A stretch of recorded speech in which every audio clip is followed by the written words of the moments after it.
Pour générer du trafic sur son site web, il est important de soigner son référencement. Malheureusement, certains mots-clés sont bien trop concurrentiels pour apparaître dans les premières pages de Google. Il est néanmoins possible d'améliorer son positionnement. Pour cela, vous allez devoir comprendre les principaux critères qu'utilise Google pour organiser son classement. Imaginez votre site comme une ville qui cherche à générer du trafic. Si votre ville n'est pas liée à d'autres, vous n'aurez que très peu de touristes, ce qui peut se traduire par un manque de visibilité aux yeux de Google, et donc aux yeux des internautes. En revanche, si votre ville est bien desservie, en d'autres termes que votre site reçoit des liens depuis d'autres sites, appelés backlinks, l'on peut imaginer ici, sous forme de route, votre puissance de référencement augmentera car du trafic sera généré.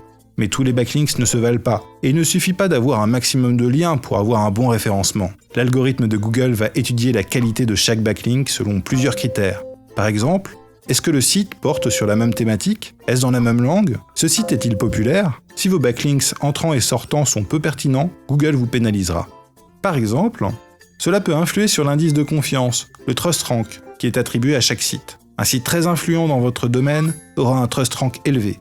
Au contraire, un obscur blog qui vient d'ouvrir aura un Trust Rank faible. Si le site influent crée un lien vers votre site, le bénéfice sur votre référencement et votre Trust Rank sera bien supérieur à ce que vous obtiendriez par le lien provenant du site confidentiel. Comment alors est calculée la puissance de référencement au travers des différentes pages de votre site? Pour expliquer cela, on peut imaginer chaque page d'un site web comme un récipient et les backlinks, ainsi que les liens internes aux pages, comme des tuyaux.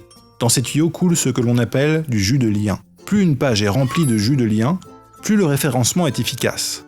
Le jus de lien est réparti équitablement depuis la page sur laquelle le backlink pointe vers les pages du site qui y sont associées.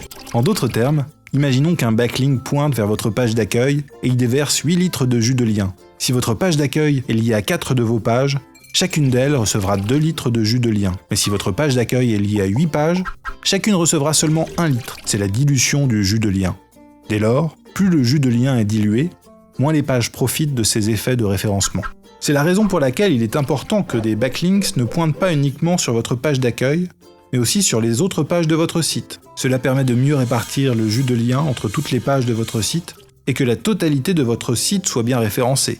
Il faut d'ailleurs prendre conscience que les internautes n'arriveront pas forcément sur votre page d'accueil lors de leur première visite, et ainsi que certaines pages seront potentiellement des pages d'accueil. On les appelle des pages d'atterrissage. Pensez à soigner ces pages pour laisser une bonne première impression à l'internaute. Mais comment obtenir ces fameux backlinks? Il est par exemple possible de proposer un partenariat à des sites pour échanger des backlinks. Vous pouvez également commenter sur des forums vis-à-vis desquels votre site peut apporter une réponse à la question posée. Postez un début de réponse, puis proposez un lien qui redirige vers votre site pour avoir plus d'informations. Enfin, il existe des annuaires sur lesquels on peut s'inscrire, bien que cette technique soit de moins en moins appréciée par Google, et peut être considérée comme du spam.